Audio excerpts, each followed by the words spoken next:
Hello दोस्तों, कैसे हैं आप लोग। स्वागत है आप सभी लोगों का आप सभी के अपने चैनल सपोर्टिंग ऑफ फार्मेसी में। दोस्तों, आज का वीडियो बहुत ही महत्वपूर्ण होने वाला है क्योंकि आज के इस वीडियो में आप लोगों को यूटीआई के बारे में पूरा डिटेल समझाने वाला हूं कि ये बीमारी क्या होता है, कैसे होता है, होने का क्या कारण होता है, होने पर कौन कौन से लक्षण देखे जाते हैं और इसको ठीक करने के लिए कौन कौन सी दवाइयां दिया जाता है। सारी की सारी बात आपको बताऊंगा। यूटीआई का क्या मतलब होता है। यूटीआई का मतलब होता है यूरिनरी ट्रैक इन्फेक्शन। यूरिनरी का मतलब होता है यूरिन, मतलब पेशाब, और ट्रैक का मतलब क्या होता है, रास्ता।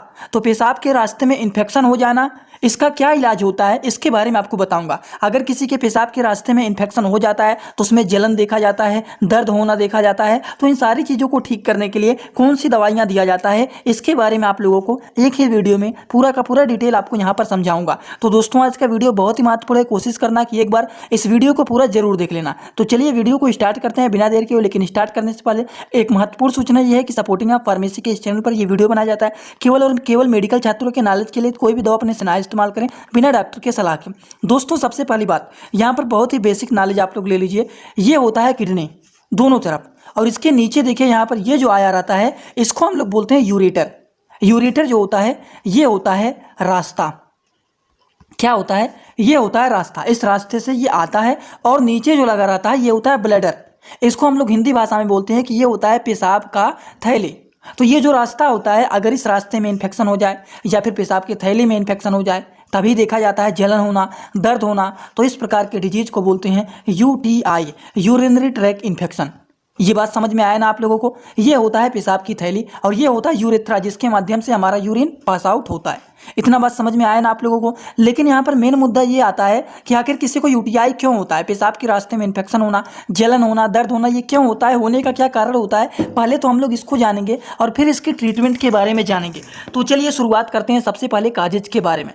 दोस्तों, यूरिनरी ट्रैक इन्फेक्शन होने के बहुत सारे कारण होते हैं, जैसे कि बैक्टीरियल इन्फेक्शन के कारण भी हो सकता है, फंगल इन्फेक्शन के भी कारण हो सकता है, या फिर कोई इम्प्रॉपर रूप से हाइजीन का इस्तेमाल करता है, प्रॉपर हाइजीन नहीं जाता है, या फिर किसी को डायबिटीज की बीमारी रहता है, मतलब शुगर रहता है उनको, या फिर जो ब्लैडर होता है ये पूरी तरह से खाली नहीं होता है। जो पेशाब का थैली होता है जब वो पूरी तरह से खाली नहीं होता है तो धीरे धीरे करके वहाँ पर इन्फेक्शन होने लगता है और उस इन्फेक्शन की वजह से जलन होना, दर्द होना, ये सारे के सारे प्रॉब्लम देखे जाते हैं। ब्लैडर का क्या मतलब होता है, मैंने जस्ट अभी आप लोगों को ऊपर बताया है कि अगर ये ब्लैडर पूरी तरह से नहीं खाली होगा तब भी यूटीआई देखा जाता है, यूरिनरी ट्रैक इन्फेक्शन देखा जाता है। तो ये सारे के सारे कारण होते हैं जो कि ये मेन कारण होते हैं जिसकी वजह से ज़्यादातर देखा जाता है bacterial infection, fungal infection, improper hygiene, diabetes होने के कारण, ब्लैडर खाली नहीं होने के कारण ये प्रॉब्लम देखे जाते हैं कि उनको क्या हो जाता है, उनको हो जाता है, क्या हो जाता है, यूरिनरी ट्रैक इन्फेक्शन। समझ में आया इतना बात। अब यहाँ पर मेन बात ये आता है कि अगर किसी को यूरिनरी ट्रैक इन्फेक्शन हो जाता है, पेशाब के रास्ते में इन्फेक्शन हो जाता है, तो पेशाब की रास्ते में इन्फेक्शन होने का क्या कारण होता है वो तो जान लिए, लेकिन क्या लक्षण देखा जाता है, हमें कैसे पता लगेगा कि उनको यूरिनरी ट्रैक इन्फेक्शन हुआ है। उसको जानने के लिए हम उनके लक्षण को पूछते हैं कि आपको क्या क्या प्रॉब्लम हो रहा है। अगर उनको बर्निंग सेंसेशन होगा, मतलब पेशाब में जलन होना, पेन सेंसेशन होगा, मतलब वहाँ पर दर्द होना देखा जाएगा। क्लाउडी यूरिन, यूरिन जो होता है अगर एकदम साफ है तब तो ठीक है, लेकिन एकदम क्लाउडी यूरिन हो गया है, दोनों में अंतर देख लो, नहीं तो आप कहेंगे कि क्या अंतर है। ये होता है क्लियर यूरिन, एकदम साफ है ये, लेकिन ये जो है ये है क्लाउडी यूरिन। तो इन दोनों में अंतर दिख रहा है ना आप लोगों को। तो अगर ये क्लाउडी हो जाए या फिर जलन हो रहा है या फिर दर्द हो रहा है या फिर यूरिन में ब्लड आने लग गया या फिर बैड स्मेल आ रहा है यूरिन से, देखिए ये जो है इसमें ब्लड आना हल्का हल्का ये रेड कलर का आने लग जाए, या फिर यूरिन बहुत ज़्यादा बैड स्मेल कर रहा है, तो इन सारी चीज़ों का जो कारण होता है वो होता है कि उनको यूरिनरी ट्रैक इन्फेक्शन हो गया है। ये तो कंफर्म हो गया। क्यों? क्योंकि ये सारे प्रॉब्लम अगर इनको पेशेंट को देखा जा रहा है तो अगर पेशेंट के अंदर ये लक्षण देखा गया तो मतलब उनको यूटीआई हुआ ही हुआ है। क्योंकि ये सारे लक्षण, पेशाब के रास्ते में इन्फेक्शन अगर हो जाता है तभी ये सारे के सारे प्रॉब्लम देखे जाते हैं। इतना बात समझ में आया ना आप लोगों को। तब अब हम लोग बात करते हैं कि इनमें एंटीबायोटिक दवाइयाँ दिया जाता है। एंटीबायोटिक का काम क्या होता है, ये बैक्टीरियल इन्फेक्शन को किल करने का काम करते हैं। क्यों? जैसे किसी को यूरिनरी ट्रैक इन्फेक्शन हो गया है तो इस इन्फेक्शन को किल करने के लिए एंटीबायोटिक मेडिसिन्स दिए जाते हैं। तो कौन कौन सी दवाइयाँ दिया जाता है, चलिए एक एक करके हम लोग सारी की सारी दवाइयों के बारे में एकदम आसान भाषा में समझेंगे। दोस्तों, जो सबसे पहला मेडिसिन है वो है norfloxacin and lactic acid bacillus tablet. थोड़ा सा इसको जूम कर लें तब समझ में आएगा। ये है दोस्तों नॉरफ्लॉक्स 400 टैबलेट, जो कि इसका कंपोजिशन होता है नॉरफ्लॉक्सिन लैक्टिक एसिड बैसिलस टैबलेट। ये एक ऐसा मेडिसिन होता है जो कि एक प्रकार का एंटीबायोटिक मेडिसिन होता है, जो कि इसका काम क्या होता है। सबसे पहली बात तो आप लोगों को मैं यहाँ पर समझा देता हूँ कि एंटीबायोटिक जो होता है ये 2 वर्ड से मिलकर बना होता है, एंटी प्लस बायोटिक। एंटी का मतलब क्या होता है और बायोटिक का मतलब क्या होता है। एंटी का मतलब अपोजिट काम करना, उल्टा काम करना। बायोटिक का मतलब होता है बैक्टीरियल इन्फेक्शन। तो ये एक ऐसा मेडिसिन होता है जो कि बैक्टीरियल इन्फेक्शन को ये किल करने का काम करता है, इसीलिए इन प्रकार की दवाइयों को एंटीबायोटिक मेडिसिन बोला जाता है। तो ये होता है दोस्तों norfloxacin and lactic acid bacillus tablet, जिसका डोज होता है 1 टैबलेट बीडी आफ्टर मील। मतलब 1 टैबलेट दिन भर में 2 बार खाया जाता है, एक बार सुबह खाया जाता है 1 टैबलेट, और 1 टैबलेट शाम को खाया जाता है, वो भी इसको खाना खाने के बाद खाया जाता है। ये भी बातें हो गए। कुछ और भी दवाइयों के बारे में हम लोग जान लेते हैं। अगला जो दोस्तों मेडिसिन होता है वो होता है एमॉक्सिसिलिन कैप्सूल। अब इसके बारे में भी थोड़ा सा जूम करके समझ लेते हैं। ये होता है दोस्तों एमॉक्सिसिलिन ट्राईहाइड्रेट कैप्सूल, जो कि ये मोक्स के नाम से फेमस होता है। किस नाम से फेमस होता है? ज़्यादातर मोक्स के नाम से, जिसका कंपोजिशन होता है एमॉक्सिसिलिन ट्राईहाइड्रेट कैप्सूल, जो कि एक प्रकार का इंडियन फार्माकोपिया का मेडिसिन होता है। इनका डोज क्या होता है? According to the patient condition, patient की हालत को देखते हुए दिन भर में 1 से 2 कैप्सूल दिया जा सकता है, वो भी खाना खाने के बाद। अगर 1 कैप्सूल देना है तो दिन भर में केवल और केवल 1 बार खाना है। 2 बार देना है तो दिन भर में 1 से 2 बार ले सकते हैं। एक बार सुबह 1 कैप्सूल, एक बार शाम को 1 कैप्सूल, वो भी खाना खाने के बाद इसको दिया जाता है। ये बात समझ में आ रहा है ना आप लोगों को? ये जो होता है ये इंडियन फार्माकोपिया का कैप्सूल होता है। दोस्तों इसी तरह से मैं आप सभी लोगों के लिए एक बुक बनाया हूं, जिस बुक का नाम है A to Z medicine book. ये जो दोस्तों बुक है ये टोटल 600 पेज का है, जिसमें आप लोगों को टोटल 46 चैप्टर मिल जाएंगे, और साथ ही साथ आप लोगों को फ्री में पूरे बुक का 46 वीडियो लेक्चर भी मिल जाएगा हर एक चैप्टर का, जिसकी आप लोगों को मिल जाएगा मात्र 499 रुपए। ये बुक आप लोगों को PDF के फॉर्मेट में व्हाट्सएप पर मिलेगा, जो कि आप कैसे लेंगे इसी वीडियो के कमेंट बॉक्स में जाएंगे, वहां पर एक लिंक मिल जाएगा। जब आप उस लिंक पर क्लिक करेंगे तो डायरेक्ट आप व्हाट्सएप पर पहुंचेंगे, उसी नंबर पर आपको पेमेंट करना है, वहीं पर आपको बुक और पूरे बुक का वीडियो लेक्चर भी मिल जाएगा। जो लोग लेना चाहते हैं ले सकते हैं, जो लोग प्रैक्टिस करने वाले छात्र हैं जरूर इस बुक को परचेज करें, जिसमें हजारों प्रकार की दवाइयों का नॉलेज आपको मिल जाएगा। चलिए बात करते हैं अगले मेडिसिन के बारे में, जो कि यूरिनरी ट्रैक इन्फेक्शन को ठीक करने के लिए काफ़ी ज़्यादा यूजफुल एंड पॉपुलर ये मेडिसिन माने जाते हैं। अगला जो है दोस्तों वो है डॉक्सिसिलिन कैप्सूल। डॉक्सिसिलिन कैप्सूल को थोड़ा सा समझ लेते हैं।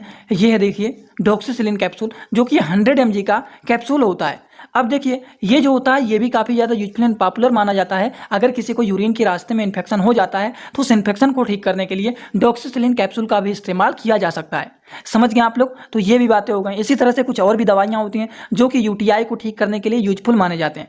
जैसे कि अगला जो मेडिसिन है वो है नाइट्रोफ्यूरेंटोइन टैबलेट। अब इसको भी थोड़ा सा जूम कर लेते हैं और इसको थोड़ा सा समझ लेते हैं हम लोग। ये है दोस्तों देखिए निफ्टास के नाम से ये मेडिसिन ज़्यादातर फेमस होता है। जैसे कि ये देखिए निफ्टास है, लेकिन इसके कंपोजिशन को पढ़िए तो वो है नाइट्रोफ्यूरेंटोइन सस्टेन रिलीज टैबलेट, जो कि 100 mg का ये मेडिसिन होता है। अगर किसी को UTI हो गया है तो उस केसेस में काफ़ी ज़्यादा यूजफुल पॉपुलर ये मेडिसिन माना जाता है नाइट्रोफ्यूरेंटोइन टैबलेट, जो कि ये इन्फेक्शन को ठीक करने के लिए ज़्यादातर इस्तेमाल किया जाता है। इसका भी इनका डोज क्या होता है नाइट्रोफ्यूरेंटोइन का? 1 टैबलेट दिन भर में 2 बार खाया जाता है, वो भी खाना खाने के बाद। जो नए छात्र हैं पहली बार हमारे इस वीडियो को देख रहे हैं, थोड़ा सा वो लोग डोज को यहाँ पर समझ लीजिए, नहीं तो आप परेशान हो जाएंगे कि मैं यहाँ पर आपको क्या बता रहा हूँ। नए छात्र केवल समझना, जिनको पता है वो थोड़ा सा वीडियो को भगा देना कि OD क्या है, BD क्या है, TDS क्या है, QID क्या है, SOS क्या है, आफ्टर मील क्या है, बिफोर मील क्या है। ये नए छात्र जान लीजिए, थोड़ा सा बहुत ही शॉर्ट वर्ड है। OD का मतलब होता है दवा को दिन भर में 1 बार खाना है। BD का मतलब होता है दवा को दिन भर में 2 बार खाना है। TDS का मतलब होता है दवा को दिन भर में 3 बार खाना है, सुबह दोपहर शाम। QID का मतलब होता है दवा को दिन भर में 4 बार खाना है। तो ये 60 वर्ड आप लोग अगर मेडिकल के छात्र हैं तो आप लोगों को पता रहना चाहिए। अच्छा SOS का क्या मतलब होता है? SOS का मतलब होता है कि एक ऐसे मेडिसिन होते हैं जब पेशेंट को जरूरत पड़े तब इस्तेमाल करें। जैसे कि पैरासीटामॉल टेबलेट आप अपने घर पर रखते हैं तो क्या डेली खाते रहते हैं? अपने घर में भी सबको खिलाते रहते हैं? नहीं।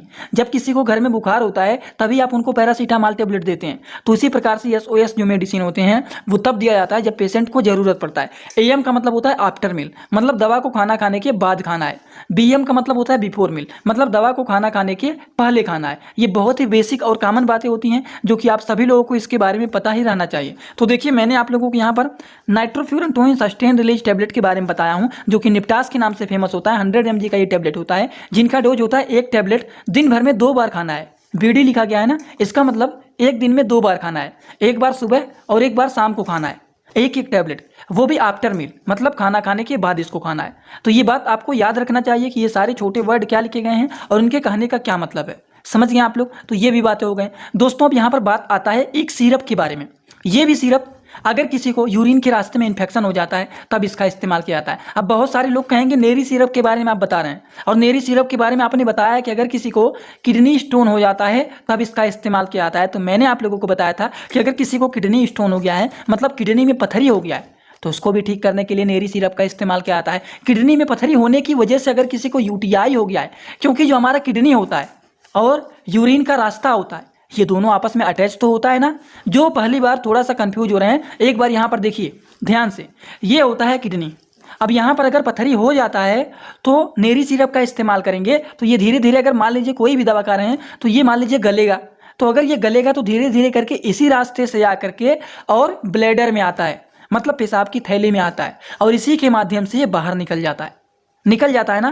तो अगर किसी को किडनी स्टोन हुआ है तो इसकी वजह से कभी कभी देखा जाता है कि यूरिन के रास्ते में इन्फेक्शन भी हो जाता है। तो अगर किसी को यूरिन के रास्ते में इन्फेक्शन हो जाता है तब भी आप नेरी सिरप का इस्तेमाल कर सकते हैं। ये बात समझ में आया ना आप लोगों को? तो ये बता रहा हूँ आप लोगों को नेरी सिरप के बारे में। नेरी सिरप जो होता है दोस्तों, ये एक प्रकार का आयुर्वेदिक मेडिसिन होता है। पहले तो सिरप को ही जूम कर देता हूँ, आप लोग देख लो, ये है नेरी सिरप। ठीक, नेरी सिरप जो होता है ये एक प्रकार का आयुर्वेदिक मेडिसिन होता है जो कि नेचुरल इंग्रेडिएंट के द्वारा बनाया जाता है। नेचुरल चीज़ों को मिला करके ये सिरप बनाया जाता है, जिसका कोई भी साइड इफेक्ट नहीं होता है। अब जब नेचुरल चीज़ के द्वारा बनाया गया है, कोई भी केमिकली प्रोडक्ट का नहीं इस्तेमाल किया गया है, तो उसका कोई भी साइड इफेक्ट नहीं होगा। और जब उसका साइड इफेक्ट नहीं होगा तो इसको आप आसानी से इस्तेमाल भी कर सकते हैं। इनका डोज क्या होता है? 10 ml दिन भर में 2 बार आप इसका इस्तेमाल कर सकते हैं, वो भी खाना खाने के बाद। एक बार सुबह खाना खाने के बाद 10 ml, एक बार शाम को खाना खाने के बाद 10 ml। जो कि ये अगर किसी को यूटीआई हो गया है, यूरिनरी ट्रैक्ट इन्फेक्शन हो गया है, या फिर किसी को किडनी स्टोन हो गया है, तो इन सारी चीज़ों को ठीक करने के लिए नेरी सिरप का इस्तेमाल किया जाता है। इतना बात आप लोगों को समझ में आया ना? एकदम अच्छे से, कोई डाउट तो नहीं ना है? चलिए बात करते हैं अगले मेडिसिन के बारे में। दोस्तों जो अगला मेडिसिन है वो है सिस्टोन सिरप। सिस्टोन सिरप भी जो होता है ये भी एक प्रकार का आयुर्वेदिक मेडिसिन होता है। ये भी जो होता है इसका भी काम होता है, अगर किसी को यूटीआई हो गया या फिर मान लीजिए किडनी स्टोन हो गया है, पथरी उथरी हो गया है, तो उस केसेस में भी सिस्टोन सिरप का इस्तेमाल किया जाता है। देखिए यहाँ पर यह है सिस्टोन सिरप। सिस्टोन सिरप जो है ये हिमालय कंपनी के द्वारा बनाया गया है। किस कंपनी के द्वारा बनाया गया है? हिमालय कंपनी के द्वारा बनाया गया है। तो दोस्तों ये भी जो होता है सिरप, ये भी एक प्रकार का आयुर्वेदिक फार्मूला के ऊपर बेस होता है, जिसका कलर देखिए हमारे हाईलाइटर का कलर और इसका कलर दोनों का दोनों मैच हो गया था। ठीक, तो ये होता है आयुर्वेदिक फार्मूले के ऊपर बेस होता है सिस्टोन सिरप। अब देखिए जब ये आयुर्वेदिक फार्मूला के ऊपर बेस होता है, मतलब ये भी नेचुरल इंग्रेडिएंट के द्वारा बनाया गया है। और जब नेचुरल इंग्रेडिएंट के द्वारा बनाया गया है तो this product is not any side effect, तो इसका भी कोई भी साइड इफेक्ट नहीं होता है, क्योंकि ये आयुर्वेदिक फार्मूला के द्वारा बनाया गया है, जिसमें कोई भी केमिकल प्रोडक्ट का नहीं इस्तेमाल किया गया है। और जब केमिकल प्रोडक्ट का इस्तेमाल नहीं किया गया है so this product is not any side effect, तो आसानी से इसका इस्तेमाल कर सकते हैं आप लोग। 5 ml इसका डोज होता है, दिन भर में 2 बार लेना है, एक बार सुबह 5 ml, एक बार शाम को 5 ml, वो भी आफ्टर मील लेना है। इसको खाना खाने के बाद इसको लिया जाता है। आई होप आप सभी लोगों को ये बात समझ में आ गया होगा कि अगर किसी को यूरिनरी ट्रैक्ट इन्फेक्शन हो गया है, या फिर 2 सिरप के बारे में भी बता दिया हूँ आप लोगों को, एक सिस्टोन सिरप, एक नेरी सिरप। 2 सिरप के बारे में बताया हूँ जो कि अगर किसी को किडनी में पथरी हो गया है तो उसमें भी इस्तेमाल कर सकते हैं, अगर किसी को यूटीआई हो गया है तो उसमें भी आप इस्तेमाल कर सकते हैं। तो ये बात आपको समझ में आया कि नहीं पूरी तरह से? दोस्तों अगर आप लोगों को एकदम अच्छे से पूरी तरह से सारी बात समझ में आया हो तो आप लोग सीधा सीधा कमेंट बॉक्स में आइए और सभी लोग कमेंट में आकर के अपना फीडबैक जरूर दें कि आज आप लोगों को ये वीडियो समझ में आया कि नहीं। समझ में आया तो भी कमेंट बॉक्स में बताना, नहीं समझ में आया तो भी आप सैड इमोजी करके कमेंट बॉक्स में रिप्लाई कर सकते हैं। अगर अच्छे से समझ में आए तो हंस के बताइए, नहीं समझ में आया तो भी आप सैड इमोजी करके बता सकते हैं। तो दोस्तों चलिए आज का वीडियो यहीं पर होता है complete. Thanks for watching video, like comment share and subscribe this channel.